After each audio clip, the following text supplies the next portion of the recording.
Well, hi everyone, and welcome in. It is week number 2 of the Unash and Dukes podcast here on crmlivesports.com and YouTube and X and Twitter and Facebook. Be sure to follow us, by the way.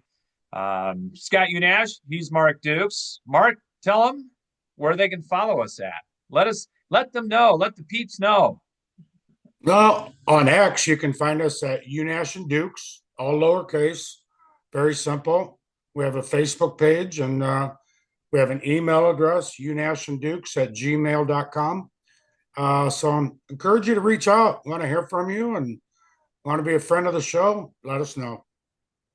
Don't you can even reach out if you're a Denver Bronco fan. Especially if you're a Bears fan.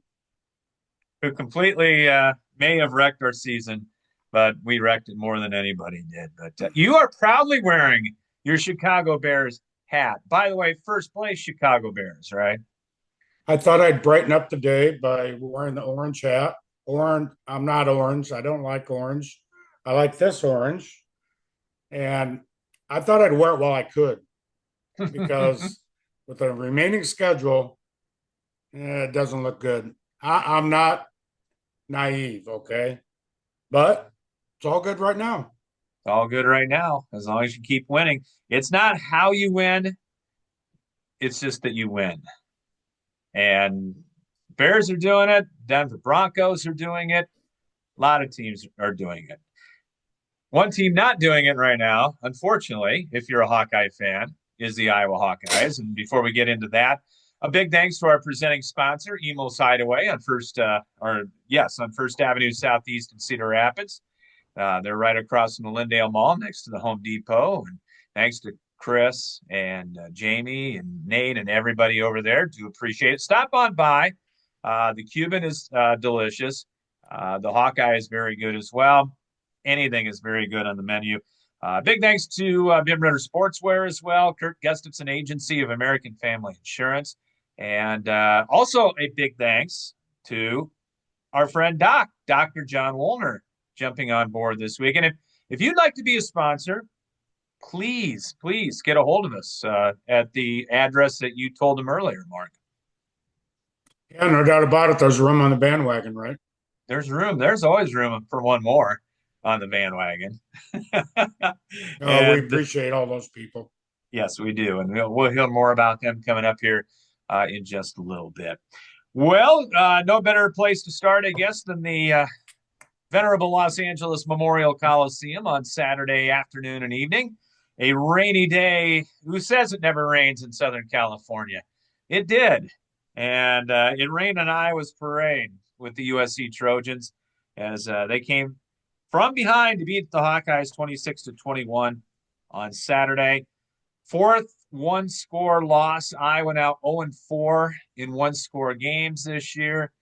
And this was a real gut punch in many ways, Mark, due to the fact that, yes, it was another one-score loss. B, it was a loss that if Mr. Weechin takes a shoe size, perhaps one smaller, Iowa may have gotten some points there in the second half. But comes down to this: you have to put some points on the board when you're on the road trying to win in the second half. And unfortunately for the Hawkeyes, they were shut out by Lincoln Riley and the USC Trojans in the third and fourth quarter.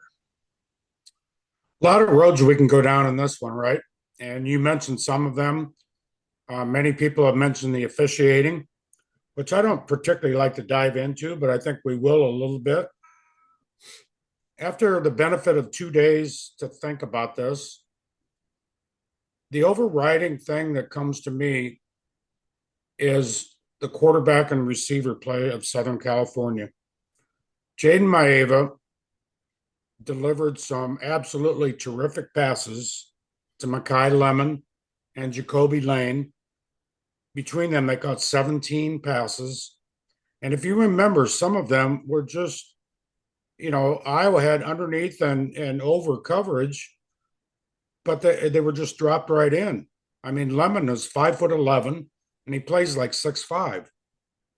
And as I think back on that game, so many times in crucial situations, including a lemon touchdown pass, uh, touchdown catch, it were those types of plays that really hurt Iowa as much as anything. And you can talk about, the near miss by a shoe size by Weegan that would extend that drive and so many other things. But I think the play of Southern Cal's quarterback and receivers was the thing that stood out to me.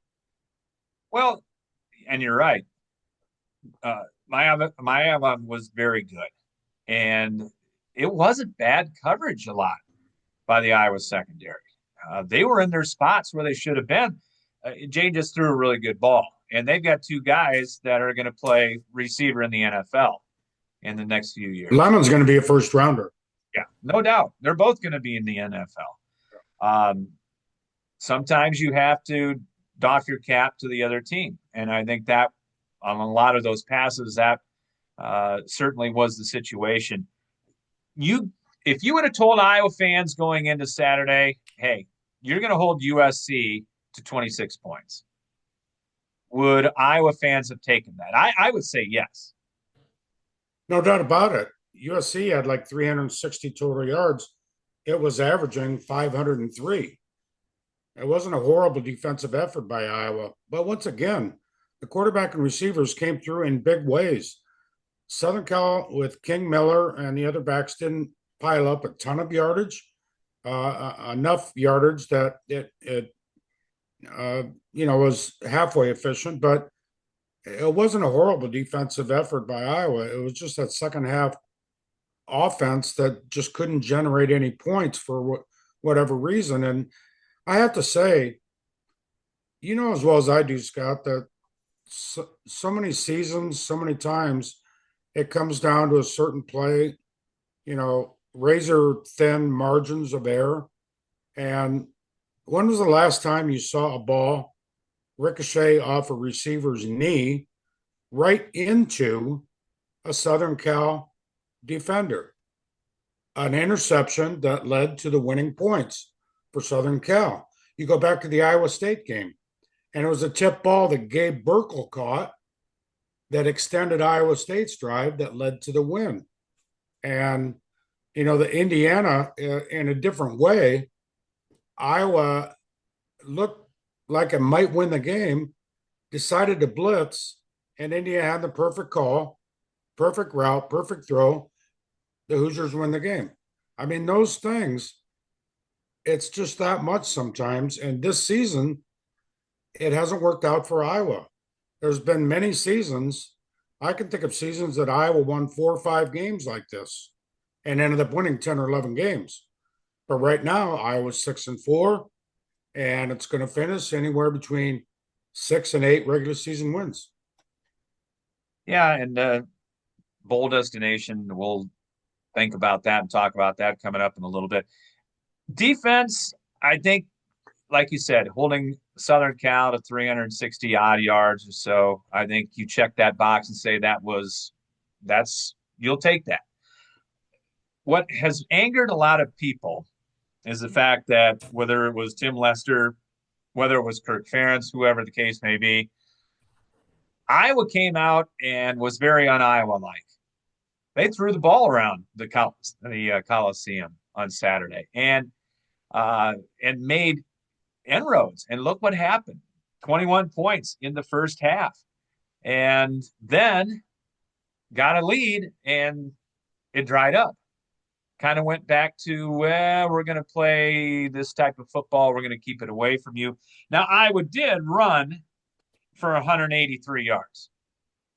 So that's another thing if you would ask Hawkeye fans, hey, we're going to run for 183 yards. Yeah. Is that going to work for you? Yes, no doubt about that. But just could not score the interception like you talked about. Other things, stopping drives.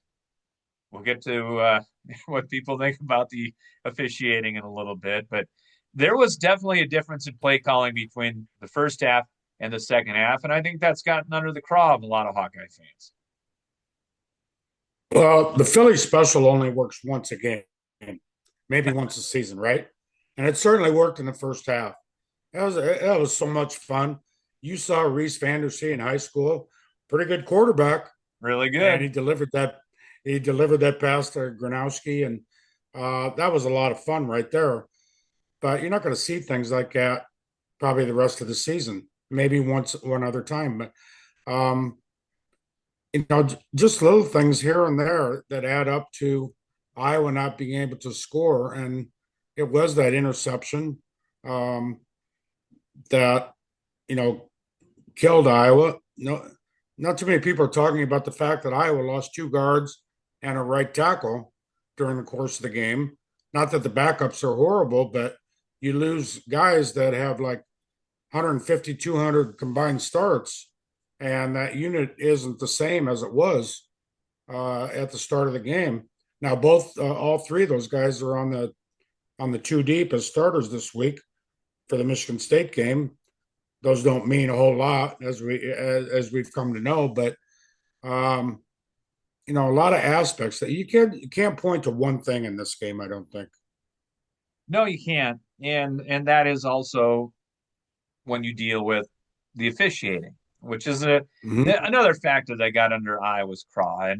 And I think we're going to see more of this, Mark, in this era of the college football playoff. First thing was, okay, a few calls didn't go Iowa's way. There was a fumble, and mysteriously, there was a offsetting penalty situation. Well, I'm not so sure how mysterious it was.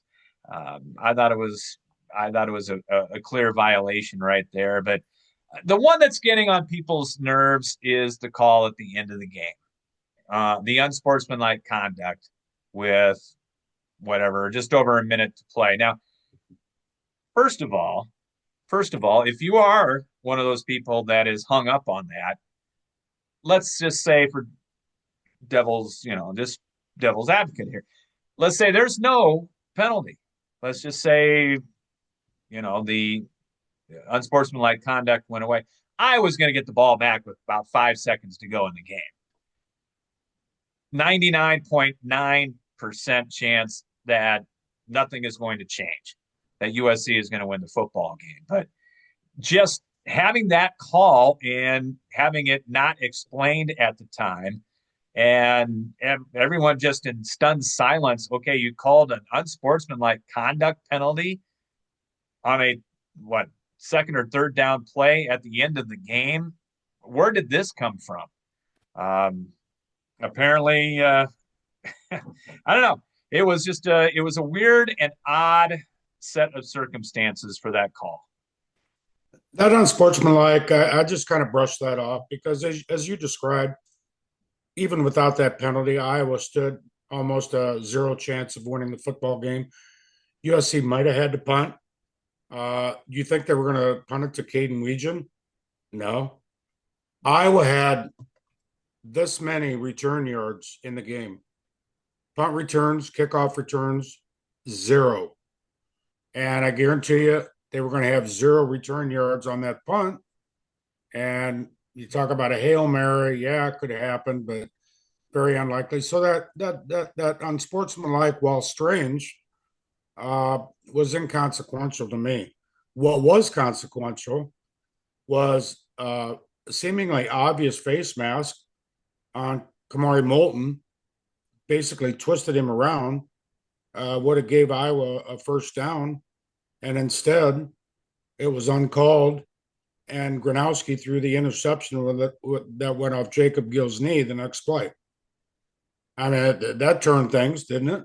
Mm-hmm. And um, it seemed like there was some holding here and there. I don't think TJ Hall deserved uh, a pass interference penalty on one particular play down the sideline. But you can't take it with a grain of salt. But a lot of people were upset about that, and by people I mean Iowa fans. I read it on social media. You did too. There was an aspect to the game. I didn't think it was a very good officiated game. Let me just put it that way. I can't Iowa had see. six. Iowa had six penalties, about twice as many as it is averaging. True. There's holding on every play, Mark. Well, Dunker, the right tackle, hadn't had a holding penalty in forever, and he was called for a hold in that game. Which on replay, yeah, you probably see I that every would. play. I have been an advocate. Bring the officials do not need to be 25 yards away from the action, and they can move a little bit. Used to move, don't move now. They're all statues, and it's frustrating. It is because I'll say in the old days, officials moved and they were closer to the action. And if a play was going away from them, they would move and see the play. You don't have that now. And that's why a lot of face masks are missed and other things like that. And it all boils into a great big stew, if you will, that, oh, the Big Ten is fixing games because they want USC to go to the college football playoff. It's a nice Well, narrative, isn't it? it's a Yeah. great narrative. And as we get more and more, unfortunately, more and more kids that are going to be busted for gambling and whatnot like that, I hope that you don't see conferences going to that. I know you won't. Listen, it just kind of the way it played out. Sometimes it works for you, sometimes it doesn't work for you. So the Um, officials were against Iowa in the second half, but they weren't against them in the first half when Iowa had a 10-point lead or 11-point lead at halftime. true, true. And I can't even. There is no scenario where the Big Ten officials are trying to get USC. They still got to play Oregon this week. Yeah. They still got to play Oregon. They still got to play, I think, UCLA. And you throw everything out the Right. window for that rivalry game. So even if USC wins this Iowa game, which they did, doesn't necessarily mean they're going to be in the college football playoff. That's what it comes down to. Yeah. I'm going to read you a quote, Scott, from ESPN in July. This is a preseason look at the Big Ten football race. Bill Connolly wrote this about Iowa. Close games will make the difference between potential college football playoff contention and finishing 7-5. How prophetic was that That's pretty in good. July? In July, it's Maybe exactly how it's turned out. maybe you and Bill ought to get together Maybe maybe because he ought to be in this seat. you don't like preseason polls, and he's got it right on. He was spot on, spot on. Iowa could finish 7-5.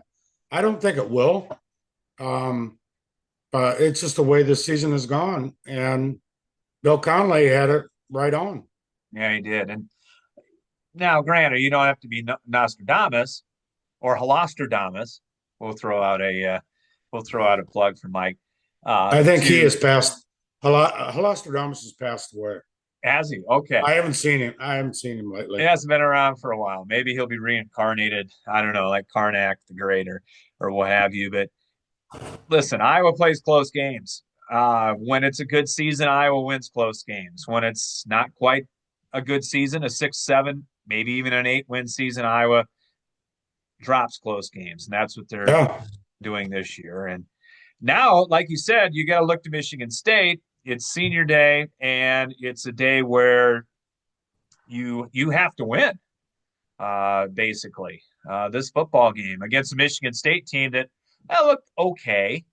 They looked okay against Penn State. Penn State's not a giant killer. More on the Nittany Lions coming up in a bit, but it's certainly a team that you need to win at home and you need to beat at home and to move up the Big Ten ladder and to move up the bowl ladder at this point. Um, Everybody's got it. Iowa headed to four different directions, seemingly. Some people have them in the desert in Phoenix. Some people have Iowa in Las Vegas on New Year's Eve. How much fun would that be? And I've seen one on ESPN that has Iowa back in the Music City Bowl playing Mizzou again, which I don't see that happening. But Yeah, I haven't looked at any of that. It's going to be an SEC team that I will be an underdog against. It happens quite frequently, but against Michigan State, I would guess, just guess, it being senior day and what happened last year in East Lansing, I was going to have a bit of a chip on its shoulder. I would think got to get those guys healthy. Now, like you mentioned, they're on the two deep for this week, but we've seen guys' names appear on the two deep and then on the injury report and then not play. So, um, you know, for as beat up as they were, I thought the Iowa offensive line did a really good job against the USC defense that's not great, but they're okay. And I thought they held their own and gave Iowa a chance to win. Yeah, don't forget there's another team on the other side of the ball that are highly motivated at home. And Southern Cal's defensive backs are among the best in college football. The defensive line, not so much. And I think Iowa, in gaining 180 some yards, it did what it had to do. Yeah, it did. And now you got to do what you have to do and win this week. And that is beat Michigan State. And then we'll see what happens with Nebraska coming up on Black Friday. That's the Iowa side of the story. You've got, of course, Iowa State coming off a bye, and they will have their senior day coming up on Saturday against the Kansas Jayhawks. And quite frankly, Iowa State with Kansas at home and going to Stillwater for the last game of the year against Oklahoma State. Talked with a Cyclone fan earlier today, and we both came up with the oh my gosh, Oklahoma State is one of those games at the end of the year that just scares you because now, yes, at first blush, but it's still Gundy's guys. And they were a lot of 3 and 4 stars. They have talent. And if they decide they want to put it together for one game and play their bowl game, that's a scary proposition. Yes, Iowa State should win those 2 games. Should win. And but it's the Big 12 where everything is wacky. Yeah, the Kansas game is going to be good. I think Iowa State is a 3.5 point favorite, and the quarterback from Kansas is can be very, very dangerous. But I think Iowa State's going to regroup and probably finish 8-4. In fact, both Iowa State and Iowa may finish 8-4. We shall see. And wouldn't that be interesting? And don't think we're going to see Iowa and Iowa State meet in the bowl game. If you're salivating about No, that at this point, no.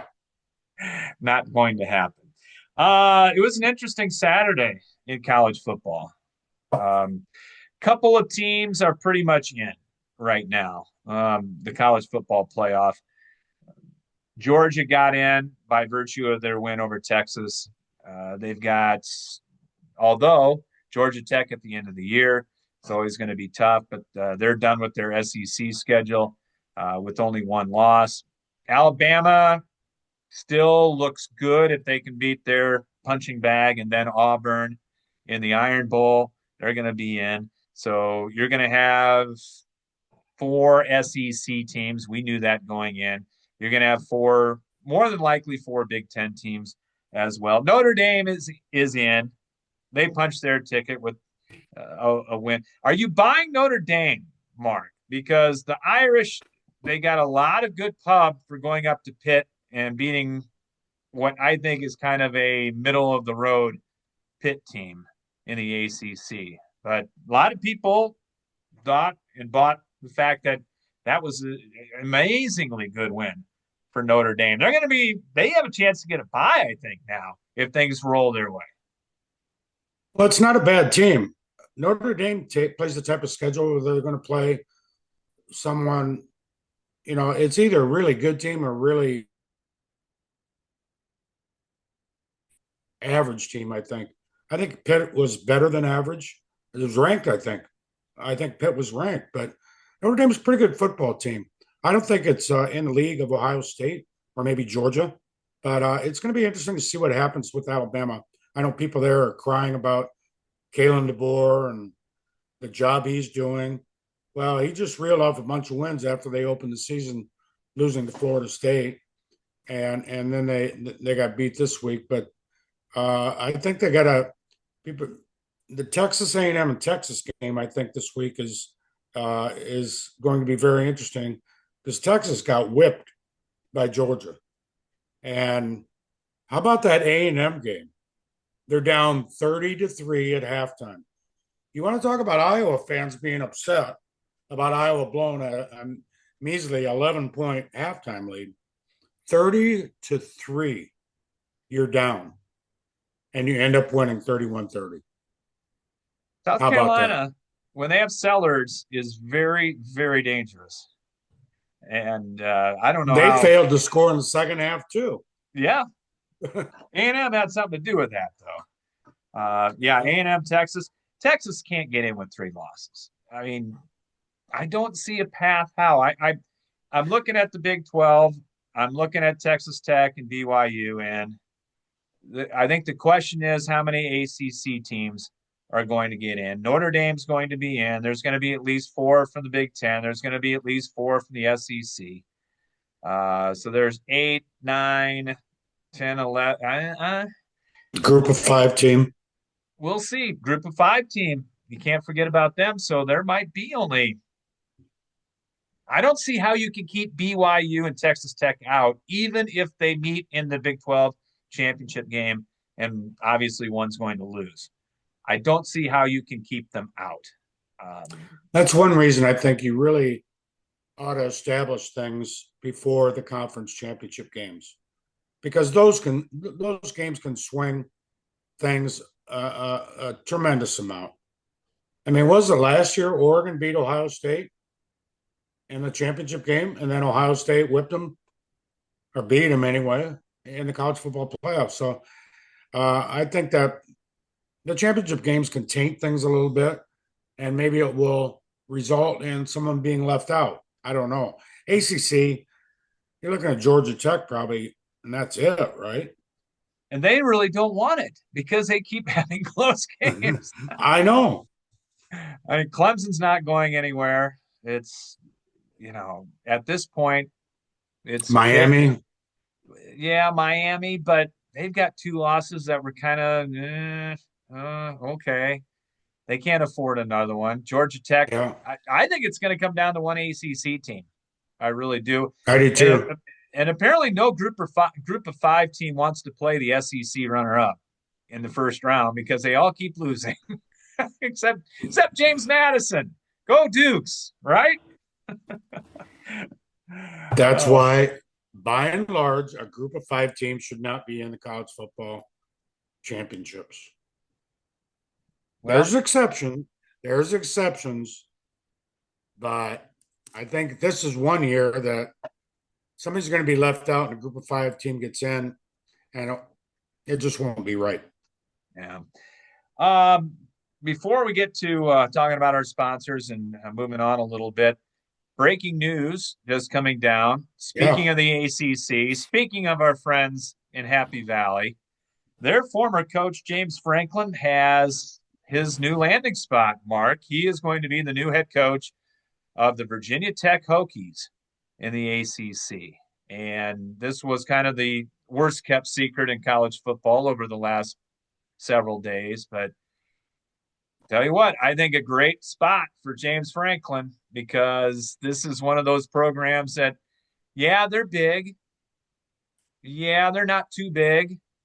James Franklin did really well at Vanderbilt, actually did well at Penn State, except he couldn't beat 2 teams. And that got him fired ultimately. He can win 10 and 11 games in Blacksburg and make a lot of people very, very happy and get into the college football playoff a whole heck of a lot easier than he could at Penn State.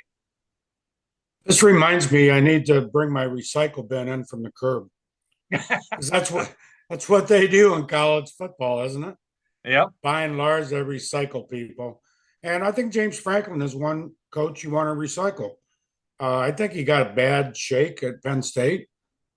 Less than a year ago, he was in the college football semifinals, as you know, and then loses 4 games in a row, and bam, he's gone. That's a whole different story. there. But I think Virginia Tech, that's a smart hire. The guy can coach a little bit. As long as he doesn't play a top 10 team, he'll be fine.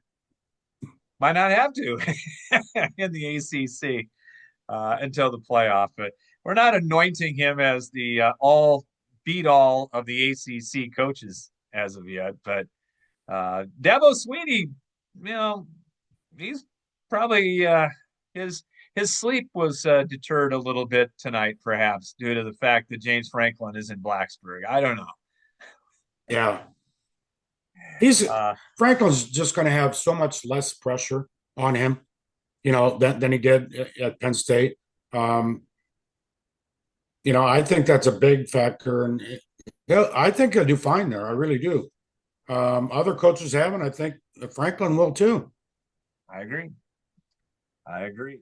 It is Unash and Duke's podcast coming away here. And I want to thank some of our great sponsors, including our presenting sponsor, Emil's Hideaway. And you can end your search for your favorite restaurant by going to Emil's. They're right across from the Lindale Mall on First Avenue Southeast in Cedar Rapids. They've got your favorites: chicken, pasta dishes, pizza, burgers, and fries made fresh daily. And whether you're bringing the whole family for a meal or wetting your whistle at their fully stocked bar, there's something to satisfy all ages and tastes at their classic local American restaurants. And need catering? They've got it for your next party or events. Call them for details on that. They're open at 4 o'clock Monday through Saturday. And that's right across from the Lindale Mall. Big thanks to Emil's Hideaway. We'll tell you a little bit more about some of our other sponsors coming up here in just a couple of moments. But more football besides your Bears, Mark, to get to. And besides the fact that I think my Chiefs are done at this present time, a little bit closer to home anyway, the high school football championships are set. Congratulations to Liberty and Xavier as they're going to go for championships coming up this week. And you had a chance to hear the Xavier Newton game on CRM Live Sports. Thanks to everybody for tuned in to the particular ball game. Had a big crowd for that for the local call of the game. And tell you what, Newton, that's a good football team, and they got some dudes over there. Xavier had to work for everything in that game, and Saints stuck with their game plan despite being down double digits, and ultimately started to run the ball, and ultimately they wore them down. And Dwayne Schulte with a chance to win his fifth coming up on Thursday night. Yeah, Xavier's an incredible story, and what a game to listen to. And if you were there watching, man, it was you and John had a lot of fun. I could tell because that was a fun game to call. And yeah, the opponent was pretty darn good, and Xavier got a scare. But number one teams have a way of sometimes have a way of salvaging things, but it's going to be another challenge this week against a familiar foe. Number 9 in the 4A's best rivalry since 5A was brought in. This will be Yeah, the ninth meeting between Pella and Xavier in that very short window. 4 of them have been in the playoffs. 1 has been in a championship, 2 semifinals, 1 first rounder, 4 regular season games. And hey, it's 4-4 at this point, as it should be going into a championship game. So probably not the best on paper Pella team, but it's still Pella on the side of their helmets and on the front of their uniforms. And they're very well coached. You got an outstanding running back in Emmanuel Deers. They will be a handful for the Saints, but we'll see if they can move forward and like I said, win the fifth for Xavier. So that'll be Thursday night, and then Friday night to close out the high school football season. We've got an Eastern Iowa team, Mark, in the championship. How about that? That's good to say.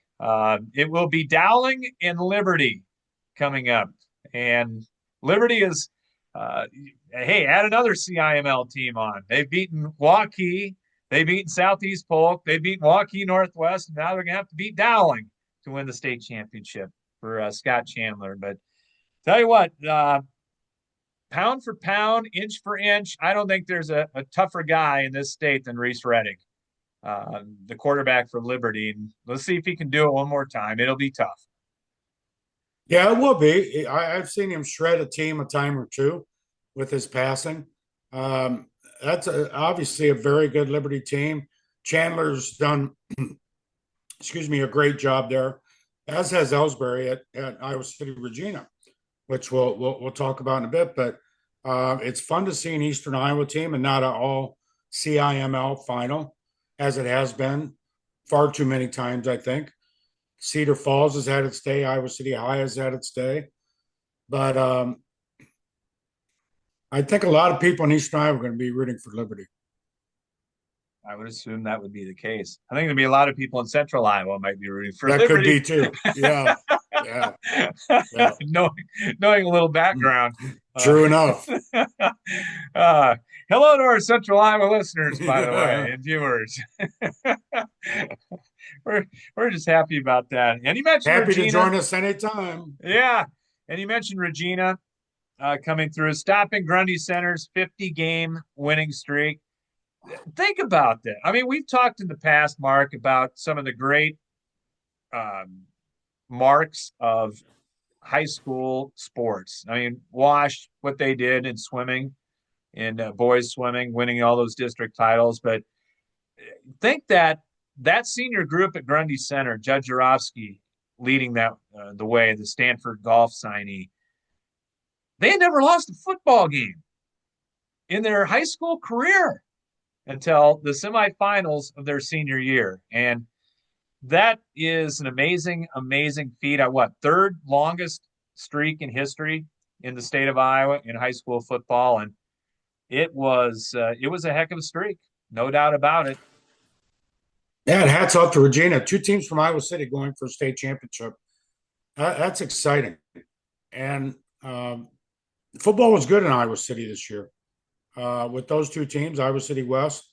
But Grundy Center, yeah, there's so many different programs that we could talk. Lisbon wrestling, Emmitsburg football, Harlan football, on and on and on. And those programs just seem to have, you know, families, great booster clubs, great facilities, and the tradition just perpetuates. And Regina's got a pretty good tradition too. It hasn't been 50 games in a row. No, but they had their streak under Marv Cook that was pretty impressive, as well. Savion Miller, Wallace, everybody for Regina. I mean, that's a good football team. We're gonna have some really good championship games. Yep. Coming up, and I know they're not right around our corner here, but tell you, the Nevada Cubs knocking off back-to-back number ones, if you will. Hey, the Cubs are going for a championship. Oh my gosh. That ought to get everybody excited. By the W. I don't see a W behind. No. Hey, another word from one of our great sponsors. Big thanks to Bim Ritter Sportswear in Cedar Rapids. They're your complete apparel and headwear provider. They're your one-stop store for screen printing and embroidery for polos, t-shirts, hats, and more from newborn to adults. Just stop on by. See him at 817 2nd Avenue Southeast, downtown Cedar Rapids, or call Gary at 364-3479, and they're online at bimritter.com. Big thanks to him. And our newest sponsor, Dr. John Woolner. He's with Epiphany Dermatology on Council Street Northeast. And you talk about a great high school sponsor, that's Dr. John Woolner. And you got a chance to meet him at Coach Haggerty's book talk and book signing a few weeks ago. Yeah, it was fun to talk to the doctor. I know he's followed this program. He's followed your broadcasts for many years. Great high school sponsor, and good to have him on board. Yep. And a big thanks to our friend Kirk Gustafson Agency of American Family Insurance. And he is on Johnson Avenue Northwest, right across from the Johnson Avenue High V. He starts to help you by getting to know you and your needs and build a free auto, home, or life insurance quote. By bundling policies, he can offer a variety of discounts, whether you're purchasing a new car, buying property, managing an investment property, or starting a small business, or leaving behind a legacy. He's got your back as you pursue your dreams. Big thanks to Kurt Gustafson on Johnson Avenue Northwest in Cedar Rapids. I have expected you to have your Coe flag and your Coe Letterman's jacket behind you as a proud alum of the Coe Hawks as they made the NCAA Division III playoffs that were announced yesterday. So, way to go, Coe Hawks! I had to choose between my Bears hat and my Coe hat. I suppose I could have slipped on my Letterman's jacket from Coe, but that would look a little weird. The colors would clash. But congratulations to the Coe football program. It's not easy, as you know, going to Central and winning anytime. You talk about tradition. Those two teams, Central has had a tremendous tradition. Coe has, Wartburg has, but Coe gets an opportunity to go up to Concordia of Wisconsin on Saturday and see if it can win a game in the playoffs. That's great. Yeah, and then there's only what a hand. It's like in wrestling with the pigtail matches. Coe's going to be in one of those. Wartburg is also in. We knew that was going to happen as the champions of the American Rivers Conference. So they are in. They will not play this week. Most of the teams will not play this week, but Coe will be in action. And great job by Coach Staker. And like you Yeah, said, go down to Pella and beat the Dutch, the Big Dutch. Um, that's a feather in the cap for Coe College. it's a tough road to make it extremely far in the playoffs. I know if the winner of this particular game takes on Bethel of Minnesota, you may be familiar with. But that's a program that's undefeated, gets a first round bye. As you mentioned, Warburg in the tournament. So I love the postseason below FBS. I love the FCS playoffs. I love them all, and uh, they might be too large, but that's not what Co's saying today. No, they are not. No, they are not. They are very, very happy. And interestingly enough, yes, we're talking football, but yes, basketball is underway in on the college side of things. We know that. Um, Girls high school basketball getting started at the end of the week, and we'll have a. I go from football Thursday night to girls basketball Friday night, and a good one. West Des Moines Valley coming over to take on the Washington Warriors, who should have an excellent team this year, best they've had since probably Hannah Stulke, former Iowa Miss Basketball, was there, and looking forward to see the Valley Tigers come over to take on Wash on Friday night. So got Dozier ready to go. He's fired up, and we'll have a good time on Friday evening. So basketball is here. Hard to believe. Convergence of seasons, and I'm really sorry about your Chiefs, Scott. I mean, that was a good game against Denver. My Bears, your Chiefs. The Bears have won 5 games, 5 one-score games. Chiefs have lost 5 one-score games. Does that mean the Bears are better than the Chiefs? I don't think so. But that's the way it turns out, right, Iowa fans? It was a great run. It's not necessarily It's over. not over. It's not over. Give the Chiefs a third place schedule next year. Thank you very much. I will take it. Denver's doing pretty well with it. No, the Broncos are good, and it was a good game, but they made a play. Patrick threw an interception, and Yeah. that was all she wrote.